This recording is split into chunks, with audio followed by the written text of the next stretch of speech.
My landlord tried to illegally evict me, so I bought his building and evicted him instead. It started when Marcus raised my rent 40% with 2 weeks' notice. I'd been renting the same studio apartment for 3 years, always paid on time, never caused problems. The building was a dump, peeling paint, broken elevator, heat that worked maybe half the winter, but it was affordable at $800 a month, and I was saving every penny for my master's degree in social work. Market rates, Marcus said when I called to protest. His voice had that smugness of someone who'd had this conversation 100 times before. In the background, I could hear a TV blaring some talk show, and what sounded like a woman crying. I can't afford $1,120, I said, and 2 weeks isn't legal notice. Marcus laughed, a harsh sound that made my skin crawl. Legal notice? Kid, this is my building. I can do whatever I want. You don't like it, there's the door. Good luck finding another place you can afford in this neighborhood. I researched tenant laws all night, printing statutes and highlighting violations. Rent increases required 30 days notice and couldn't exceed 25% annually in our city. What Marcus was doing was completely illegal. At 8 a.m., I knocked on his penthouse door, the only unit he'd actually maintained. Through the doorway, I could see granite countertops and hardwood floors that gleamed. His coffee mug said, "World's Best Landlord" in Comic Sans font. He barely glanced at my legal documents. "Sue me," he laughed. "You think some broke college kid can afford a lawyer? I've been doing this for 20 years. Half my tenants don't even speak English well enough to fight back." He leaned against his doorframe, sizing me up like a predator evaluating prey.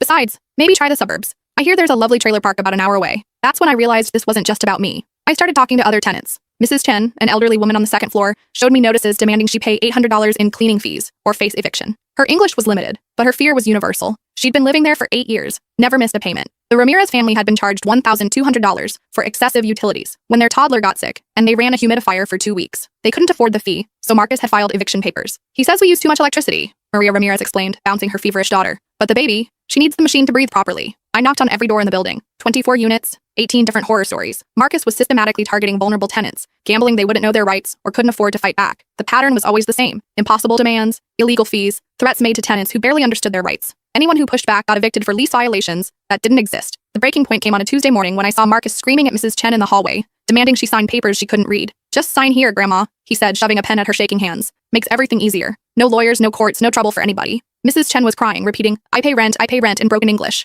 I stepped between them. "Those are eviction papers," I told her in the little Mandarin I'd learned from a college roommate. "Don't sign anything." Marcus's face turned red. Up close, I could smell alcohol on his breath at 10 a.m. "Mind your own business or you're next." "Actually, this is my business," I said. "I live here, and what you're doing is illegal." He grabbed my arm, hard enough to leave fingerprint bruises. "You think you're smart? I'll have you out by Friday. Drug possession, noise complaints, property damage. I'll make up whatever I need to." That night, I called my grandfather. Pop had been a contractor for 40 years before retiring wealthy. He'd built half the subdivisions in our county, invested wisely, and taught me how predators operate. "How much would it cost to buy Marcus's building?" I asked. Pop was quiet for a long moment. In the background, I could hear him clicking around on his computer. "Why?" I explained everything. The illegal evictions, the fake charges, how Marcus targeted people who couldn't fight back, how he'd threatened to frame me for drug possession. "Send me the property records," Pop said. "Let's see what we're working with." 2 days later, Pop called back with information that changed everything. I couldn't fit what happens next in this short video. Watch the rest down